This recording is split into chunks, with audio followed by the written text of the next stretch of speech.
And good morning. Welcome back to WHIG TV. We are going to get to the veterans video in just a moment, but we have some special guests in the studio, and we want to make sure we give our time to them as well. And this is Nash UNC Healthcare. We were just talking about them. Shh. They didn't hear any of that. But we have the volunteer services. Yolanda is here to talk about volunteer services. Lights of Love, and Amy's talking about volunteer services. Right. I got the jobs mixed up there a little bit. But two big things going on this season, and so the Lights of Love is a big program that's a volunteer program that the Nash UNC Healthcare has been putting on for many years now. Tell us more about what Lights of Love is about. Okay, Yolanda, you want to speak to that? Lights of Love is about offering people the opportunity to recognize their loved ones, either honor them or remember ones that have passed on during the season of the holidays. We send out a letter each year to Everyone. hundreds of people, to everyone, yes, offering them the opportunity to purchase a light for $5 that will be on our Lights of Love tree during the holiday season. Gotcha. And when do you light the tree? We light the tree the first week of December. Okay. This year will be December 4th. All right. We'll have that ceremony in the gift shop lobby at 6 o'clock. So there's only a couple weeks for folks to get their Lights of Love in. So what types of names get nominated? Can it just be anyone they care about, or is it more of an honor of or a memory of? It's in honor of and memory of Okay. anyone and everyone. I mean, we have parents, we have children, we have organizations, and many people often recognize the Nash Healthcare Auxiliary or many of the churches. Well, I was getting ready to say, area. so if a patient wanted to, recognize a physician or a nurse or someone who treated them well at the hospital, they could light a Light of Love for them as well. Absolutely. And I'm sure that never happen. happens. Oh, absolutely, it happens. We have some wonderful physicians at Oh, the yeah. hospital. We have wonderful people. So not only the physicians, but the nurses Right. and many of the other staff that work at the hospital are recognized. Many people will give a donation in honor of someone or a memory of someone as in lieu of a Christmas gift.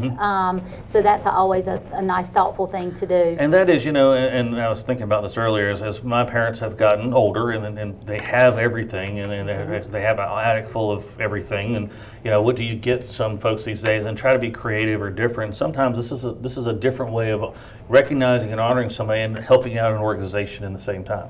It absolutely is. So how do the Lights of Love work? What does the donations go to? What's the benefit? The donations go to many different projects in the hospital. That's our objective. Our objective is to raise money so that we can help the hospital. In the past years, we did a $25,000 pledge to the pediatrics ER. Oh, wow. We did that over a 5-year period, so each year we did $5,000. Right. The auxiliary also supplemented that and gave an additional So all the funds $10,000. go back into making the hospital a better place for patients and the physicians and the staff as well. Absolutely. So that's a wonderful way to treat our local hospital and the place that does. It is the center of our healthcare for our community, and Nash UNC, basically treats 5 counties in this area, and there's really more, but in terms of the general intake, is from a 5-county radius, and you are serving folks who have all kinds of challenges up and down across the board. And especially our kids in our community, y'all are not only the pediatric ER, but when it comes to children who are suffering and parents who want to make sure their kids are taken care of, the pediatric care at Nash UNC is some of the best in the area. And so, this is one of those ways where, again, parents, grandparents, you can recognize your kid or grandkid, but you can recognize the physician or the staff that helps support your family and keep your loved ones well. Yes. Another wonderful project is they donated the funds for a mural that goes on the ceiling when someone's having a test and imaging and they're having to lay there for extended periods of time. That's in our brand new cancer center. Instead of cutouts of cat pictures sticking on the roof, on the ceiling, you've actually got a mural up there. That's right. It's actually a beautiful mural. Yeah. And I think it's most often used when people are getting their radiation treatments because they're on that table for a fair amount of time. And that's not always the most comfortable experience. No. Correct. Yeah. And so anything that helps a patient feel calm or at ease or gives them this distraction, I'm sure helps. Yes, and feedback has been that patients enjoy it. Well, good. And so, the ceremony is, if folks want to do a Light of Love, how can they do that? What's the process? So today we don't have the letter, so how do we inform our viewers to give a Light of Love? They can contact our volunteer services, hospitality services, at 252-962-8118. Okay. Yeah, that's 252-962-8118. I'm going to say that one more time, 962-8118. And this way you can call the volunteer office for more information on the Lights of Love.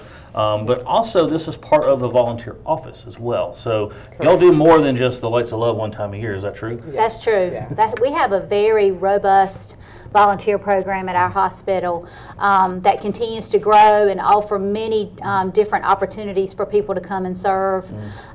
We have over 70 active adult volunteers, and this past summer we had over 40 junior volunteers. Wow. So someone can start volunteering at the age of 14. And so I have to ask a question. Sure. Are candy stripers still a thing? In theory, yes. They don't wear, at least at our hospital. Our hospital has different uniforms, Right. but indeed. But the stereotype is, your typical volunteer was, young volunteer ladies and that kind of thing. And that went back, years ago. But that has kind of propelled. But that's more of what volunteer services is today. Is that true? Yes, it is. And some of the things that that are really unique or that are growing at Nash Healthcare, we're becoming quite specialized in some of the things that we offer. We have pet therapy now, where we have volunteers who have dogs that are registered pet therapy dogs come and visit the patients and their families. And we've interviewed a couple of them as well. Yes, Yeah. yes. We have volunteers serving as what we call lay navigators. They've actually been specifically trained to be a resource for patients who are undergoing cancer treatment. Wow. They actually help navigate them through their journey by being there for them, offering compassion, offering support, offering ideas for resources. Right. Cancer treatment can be very expensive. It can also be extremely people can be very fearful and Right. anxious, Very and the stressful, navigators have been trained to help relieve some of that. And these are volunteers who have been trained in some of these special areas. That's right. That's So right. how does somebody become a volunteer? Because not everybody necessarily has that kind of time, but some people can. And I'm making the stereotypical statement here, but I would think some young folks would, and maybe some retired folks would. Is that your primary pool of resources? We really want to have a diverse group of volunteers, and we do, especially through our junior volunteer program. But we have right now we have college students who are serving as volunteers, and all that we ask is that volunteers, we ask that they serve a minimum of 4-hour shifts so that they come in on a given day, and it can be just one shift in a week. But they can work up to as many shifts as they would like. And then the minimum, when someone gets ready to apply to be a volunteer, we just ask that they commit to a minimum of 50 hours. Gotcha. So that helps with some of the college students who clearly may be here temporarily, Right. but can also work and serve, and also maybe develop some skills for their careers. Well, I'm sure throughout the year there's different calendars of availability for different folks, and so that way when you have that commitment, everybody can kind of fit in and be scheduled appropriately. That's right. And something else that's just neat to think about is that with the hospital having such a vast array of careers. It doesn't have to be healthcare related. Right. I mean, it can be IT, it can be financial services, it can be marketing and public relations. Right. We just have a lot of opportunities for people to serve, and it's just wonderful because the volunteers are truly our partners in care, and the things that they do to serve our patients in our community is just phenomenal, and actually the staff. Oh yeah. So it's wonderful what they've done and what they do every day for the hospital. Well, I'd also imagine that, as part of healthcare is always, and let's be fair, healthcare has a churn to it as well, especially in the nursing and staffing areas. So getting young folks to come in to learn about healthcare and whether it's for them or not helps create that pipeline of the next generation of professionals who go into the healthcare industry. That's and that's exactly right. And we love to have people from our community come and then know that they may one day come back and work there as a career. That's what we're looking for. And you're right. It's a wonderful way for people to become involved in our community. It can be people who retire. It can be people who want to come part-time. It could be people who, like I said, are students. Right. It's just the door is wide open. And we hope, one thing we strive to do is make it flexible enough that we can work with most everybody's schedule for that.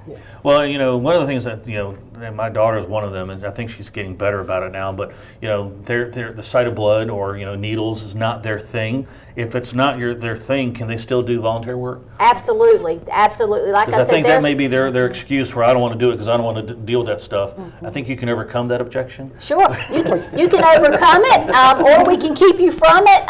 One of the main things things that we feel like volunteers do is that they're often sitting at the front door. So they are receiving patients, helping navigate patients to where they need to go, giving directions, and just being that wonderful first face, that smile, that first impression that y'all were talking about earlier that's so important. That is very important. Our volunteers play a great role in sort of creating that first impression for our patients and families. Well, I imagine it's also a great way to learn safety and health consciousness for just in your home and your environment, your workplace, by coming and learning it from the hospital, where I'm sure safety is a pretty big concern. Safety is a huge thing, and just for people who may be interested, we actually do have our volunteers go through hospital orientation, just like any other hospital employee, so that they learn those things about safety and confidentiality and hand hygiene and those things that are very important to practice every day when they're in the hospital.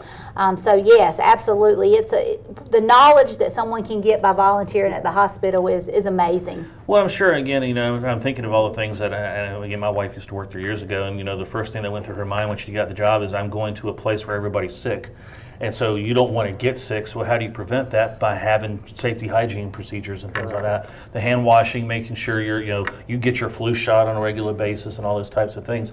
That's the stuff that the average person may just have an idea of, but they may not have the full picture of what goes on in a hospital. How educational is it to volunteers when they see how an operation the size of Nash UNC is? What do they learn out of that? Well, I'll let Yolanda speak to that. Well, I think that there's a great learning experience. One of the things that the hospital requires us to do is annual training. So we have to do training on safety precautions. We have to get a flu shot every year. It's really a rewarding experience to be there and to see that patients really welcome you into their room, that they appreciate the services that you provide. Like you can bring them a card and light up their day. Right. And as Amy mentioned earlier, pet therapy. It's just a great program for the patients. But I'd say it's also a great program for the volunteers? For the volunteers and for the staff. It's amazing just going through the halls with the dogs, how everybody welcomes them and it kind of cheers them up and brightens their day. Well, and you're touching on something I wanted to kind of go into a little bit further as well, is, as volunteers, what benefit are you getting out of this? Because you're not getting paid. You obviously have a good heart and a good servant's mind to be able to do this, but what else are you getting out of this opportunity to be around folks who maybe are having some suffering in their lives? It's just a joy to put a smile on someone else's face, to brighten their day, to lift the burden, to lend a listening ear, because there are many patients that come in that don't have extended family. They don't have family to come visit. So for a volunteer to walk in that room and spend a few moments with them makes their day. And so it brings me joy and brightens my day to be able to help someone else. And the community of volunteers, are y'all like your own little family? We are. So, and how does that work a little bit? Talk about the camaraderie between volunteers. We sponsor different little activities throughout the year. We have a brunch in September. The hospital does an annual volunteer appreciation luncheon each April. Last year we did a holiday party, and we'll be sponsoring that again this year. So there's a lot of things. We'll do bingo, and we'll do little things to try to engage all of the volunteers, because we don't see each other on a daily basis. And that's what I'm trying to give people who are watching us. Maybe somebody's interested in becoming a volunteer. It's not all work. No, it isn't. It's some play. Yeah, there's a little bit of play, but there's also the benefit of being able to provide, again, whether, it's like firefighters and doctors and nurses and teachers, you do it for the love. You don't do it for the pay, and in this case, especially not doing it for the pay. But that's okay, because you're trying to make somebody else's life a little bit better or a little less worse than it currently is. That's exactly. That's right. One thing about our program that I want to make sure everybody knows is that we have volunteers that go in and read to patients and their families. So, we can really work with whatever someone is looking to do for the most part. And so we'll interview them, we'll find out what their interests are, we'll try to place them in an area that best suits their interests. And the good thing is they can work in more than one area, or if they get in an area and they don't feel like it's their calling, then they can certainly change. It's just, again, with the vast opportunity, there's just really probably a role for anybody. Well, and I'm going to throw this out there, especially for parents and grandparents who may be watching who have kids who need volunteer hours. That's the conscripted, you got to do it. But also, if you volunteer, colleges are now looking beyond grades. They're looking at activities outside the classroom and things like volunteering in the hospital and having more than 22 hours. Let's be very clear about that. But actually volunteering and making a difference, those experiences when you fill out your college application, you have those essays, and you have to do those, you got to do videos now for college things.